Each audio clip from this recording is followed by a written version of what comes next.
భారతదేశంలో ఎక్కడ లేని విధంగా 1000 గురుకుల స్కూళ్ళను నిర్మాణించి ఒక్కొక్క విద్యార్థి మీద 1,25,000 రూపాయల ఖర్చు పెడుతుండు. ఇలా కేసీఆర్ గారు మాత్రమే దాని ఇన్ఫ్రాస్ట్రక్చర్ నేను ఛాలెంజ్ చేసి చెప్తున్నా భయ, కమలాపూర్లో కూడా మా దగ్గర గురుకులం స్కూల్లో ఉంది.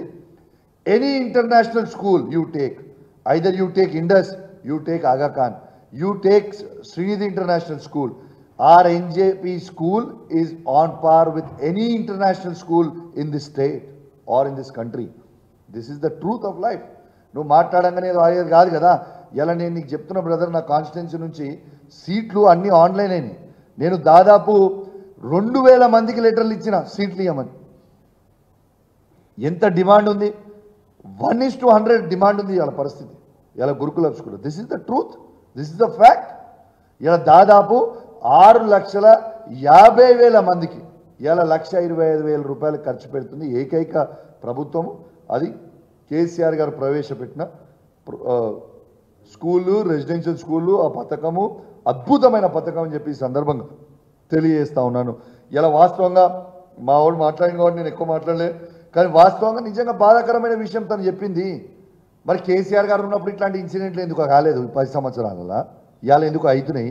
ఎందుకంటే ఎవరికి ఏం తెలియదు, ఎవరికి సొయ్యలేదు, ఎవరికి ఏం తెలియదు, అసలు సొయ్యలేదు ఎవరికి. అసలు ఎడ్యుకేషన్ మినిస్టర్ ఉన్నాడా అండి? Where is the education minister? ఇలా ఆత్మహత్యలు అవుతుంటే who is the education minister? Honourable chief minister గారు education minister. Where are you? ఈడ పిల్లలు చచ్చిపోతుంటే నువ్వు పోయి జల్సాలు చేస్తున్నావా అమెరికాలో? ఇక ఇంకొక మంత్రి నిన్న మాట్లాడుతాడు, ఇలా మేము ఇన్వెస్ట్మెంట్లు తెచ్చినప్పుడు ఏమని చేస్తా. అరే మీ లెక్క మేము డ్రామాలు చేయలేదయా. బాజాబ్తు ఇన్వెస్ట్మెంట్లు కేటీఆర్ గారు బయటికి పోయినప్పుడు ఈ బోడీ లాంటి కంపెనీలు తీసుకురాలేదు.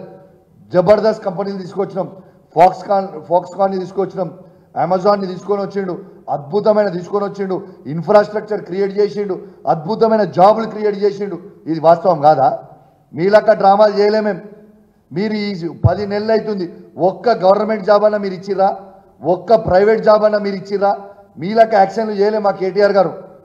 బాజాబ్తూ మా కేసీఆర్ గారి నాయకత్వంలో కేటీఆర్ గారు భారతదేశంలో ఏ రాష్ట్రంలో చేయని విధంగా ఇలా 10 లక్షల ఐటీ జాబులు కూడా కేటీఆర్ గారు తీసుకొచ్చి ఇలా యువతనికి ఇచ్చి కాపాడుకుంది. వాస్తవం కాదా?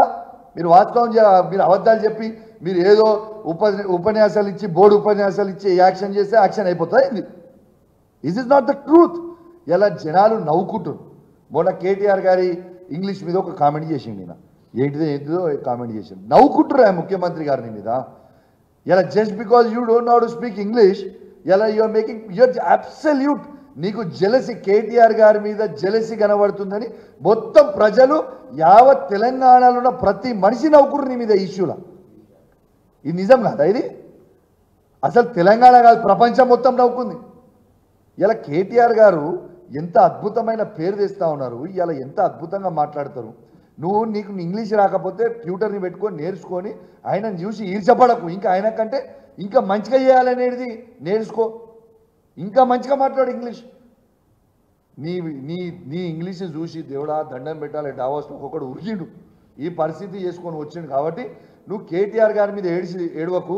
దయచేసి కేటీఆర్ గారి మీద ఏడుచుడు బంద్ చేసి, కేటీఆర్ గారు దిగిపోయారా బాబు. కేటీఆర్ గారు ఇప్పుడు ఒట్టి ఒక ఎమ్మెల్యే, కేసీఆర్ గారు కూడా దిగిపోయారు బాబు. ఇప్పుడు ఎమ్మెల్యే ప్రతిపక్ష నాయకులు మేము అంతే. ఇక నువ్వు ముఖ్యమంత్రి అయినా మీ ప్రభుత్వం వచ్చింది, మా మీద ఏడుచుడు బంద్ చేసి నువ్వు ఏం పని చేస్తావు పని చేయని చెప్పి సందర్భంగా తెలియజేస్తూ సెలవు తీసుకుంటాను.